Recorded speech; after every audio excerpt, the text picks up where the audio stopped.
BJP की सूची आई है, बहुत जंबो सूची आई है। 182 सीटों पर प्रत्याशी घोषित हो चुके हैं और जो चौंकाने वाले नाम आए हैं उनमें एक नाम है कैलाश मेघवाल का टिकट कट जाना। 90 वर्ष की उम्र में एक नेता जो कि बगावती तेवर से अपने आप को रूबरू करवाता है और देश के विधि मंत्री अर्जुन मेघवाल पे एक ऐसा गंभीर आरोप लगाता है जिसकी आलोचना बनती है और उनके ऊपर एक अनुशासनात्मक कार्रवाई भी आरोपित होती है। बीजेपी ने टिकट काट दिया है। काट क्या दिया है? बीजेपी की पॉलिसी है कि इस उम्र के बाद में हम टिकट नहीं देंगे। 71 साल के किरोड़ीलाल मीणा को टिकट दिया गया है। 70 पार जो टिकट हैं उनमें, और बुजुर्ग हो रहे नेताओं में से सूर्यकांता व्यास का टिकट कटा है। तो ऐसे में ही टिकट कट गया है कैलाश मेघवाल को। टिकट मिला किसे है? सवाल यह है।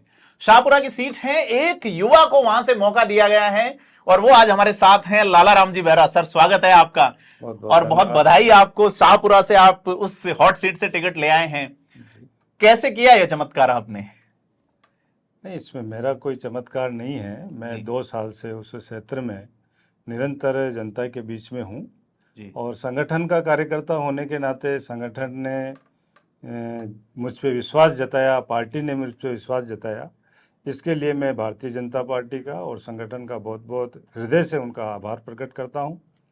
और हमारे वयोवृद्ध जो कैलाश जी मेघवाल हैं वो हमारे आदरणीय हैं और मैंने उनका टिकट नहीं काटा जी। ये मैं तो एक सामान्य कार्यकर्ता हूँ उनके सामने जी। और उन्हीं के मार्गदर्शन में हमने राजनीतिक सीखी है, उनसे कई चीजें हमने सीखी है। टिकट मिलने से पहले आप किस पेशे में थे? मैं उससे पहले शिक्षा विभाग में शारीरिक शिक्षक के पद पे कार्यरत था जी। और मैंने 25 साल शारीरिक शिक्षक के पद पर कार्य किया है और युवाओं के बीच में, खेल गतिविधियों के बीच में मैं रहा हूँ।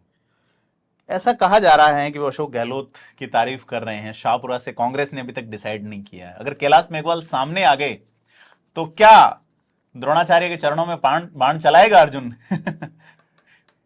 देखिए, ऐसा सब कि अगर वो कांग्रेस से आते हैं तो जिस प्रकार से एक युद्ध में जिस प्रकार युद्ध लड़ा जाता है जी। उस प्रकार से युद्ध लड़ेंगे जी। और बाकी उससे पहले हम एक बार उनसे आशीर्वाद लेंगे, उनका मार्गदर्शन लेंगे जी। और मुझे विश्वास है कि वो ऐसी गलती नहीं करेंगे, क्योंकि वो उन्होंने जिस तरीके से बयान दिया उससे लगा नहीं कि उम्र हो गई है अब। वो दिल से जवान है और जी। शरीर तो किसी एक दिन सबका। शाहपुरा लोग ज्यादातर जयपुर वाला समझते हैं, चूंकि शाहपुरा अब एक जिला बन चुका है, उसका एक अलग फॉर्मेशन, अलग एक मोड होगा। एज ए युवा विधायक जो कि स्पोर्ट्स से जुड़े रहे हैं, यूथ हैं, आप आरएसएस जैसे संगठन से जुड़े रहे, बीजेपी से जुड़े, क्या सपने हैं शाहपुरा के और उस सपनों को पूरा करने में आप खुद को कहां देखते हो? मैं, पार्टी ने मुझ पर विश्वास जताया है, मुझे टिकट दिया है, तो मैं सबसे पहले तो मेरे सामने चुनौती है कि मैं ये चुनाव जीतूं और जीतकर फिर इस क्षेत्र में इन 2 साल में मैंने जो इस क्षेत्र के विकास के बारे में मैंने सोचा है वो मैंने नोटेड किया हुआ है। जैसे ही मैं क्या बिंदु होंगे जिसमें आप क्या इसमें, जैसे युवाओं के लिए मैं वहाँ पर बहुत ही जो मैंने महसूस किया है कि वहाँ एक खेल के प्रति वहाँ पूरे क्षेत्र में ऐसा रुझान है और इतने राष्ट्रीय स्तरीय और अंतर्राष्ट्रीय स्तर के खिलाड़ी वहाँ पर निकलते हैं, इतने अभावग्रस्त होने के बाद भी। तो अगर उनको सुविधाएं मिले, वहाँ पे स्टेडियम बन जाए, वहाँ पे खेल की मतलब एकेडमी खुल जाए, तो फिर मतलब जो है वहाँ पे प्रति वर्ष मैं मानता हूँ कि अंतर्राष्ट्रीय राष्ट्रीय स्तर के खिलाड़ी। इकोनॉमी और एम्प्लॉयमेंट का भी इशू, रोजगार को लेकर भी वहाँ पे मतलब भीलवाड़ा पड़ोसी शहर है तो जहाँ डेवलपमेंट हो रहा है इंडस्ट्रियल। शाहपुरा चूंकि अब एक अलग जिला बन रहा है भीलवाड़ा से हटके, तो क्या नहीं लगता कि अपने को इंडस्ट्रीज वहाँ पर शाहपुरा जैसे जिला बन गया है? तो ये शाहपुरा रियासतों के समय से ही जिला है और लेकिन किन्हीं कारणों से ये डेवलप नहीं हुआ। लेकिन वहाँ पे रिको का जो अभी काम अधूरा पड़ा है, तो कुछ इंडस्ट्रीज़ को मतलब हम वहाँ पे लाएंगे जिससे हमें रोज़गार मिलेगा और पर्यटक जो वहाँ पे जो स्थान हैं उन स्थानों को हम डेवलप कराएंगे, जिससे वो जब डेवलप होंगे तो वहाँ पे युवाओं को और वहाँ के बासिंदों को रोज़गार मिलेगा। तो जैसे आपका ये नए जिलों की घोषणा हुई, उसके बाद में शाहपुरा और भीलवाड़ा का जो एक, उससे क्या कुछ असर पड़ेगा उस इलाके के उस पे जिला बनने से, या? नहीं, तो कहीं जिला बनता है तो स्वाभाविक है कि जिले का आसपास के नगरों का, इनका सबका डेवलपमेंट होता ही है। लेकिन हमारा ये था कि जैसे ही जिला घोषित हुआ तो उसमें जो सीमांकन हुआ था, उस सीमांकन में आगुचा माइंस का जो डीएमटी फंड आता था, वो डीएमटी फंड जो आता था उसमें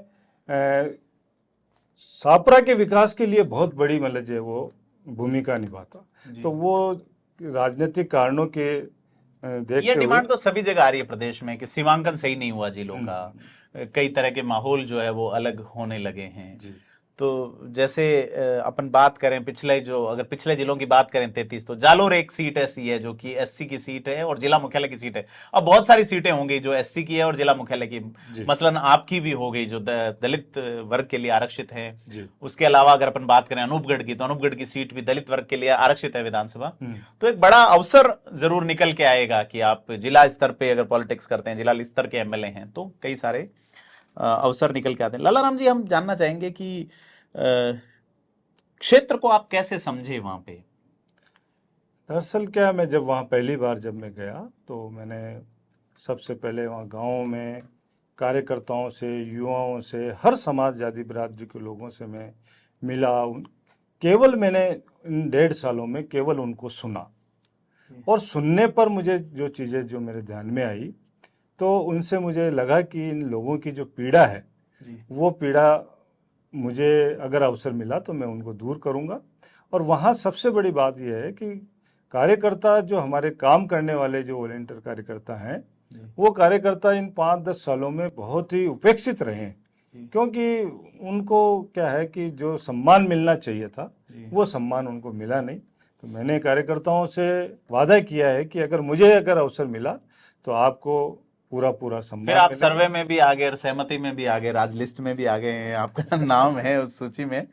तो बहुत बधाई आपको। और आपने चूंकि शाहपुरा को चर्चा में लाए हैं, शाहपुरा को वैसे कैलाश मेघवाल चर्चा में लाए थे, लेकिन चूंकि कैलाश मेघवाल जी अब चुनाव नहीं लड़ेंगे बीजेपी से कम से कम, और हम उम्मीद करते हैं कि वो आपकी राह में रोड़ा ना बने।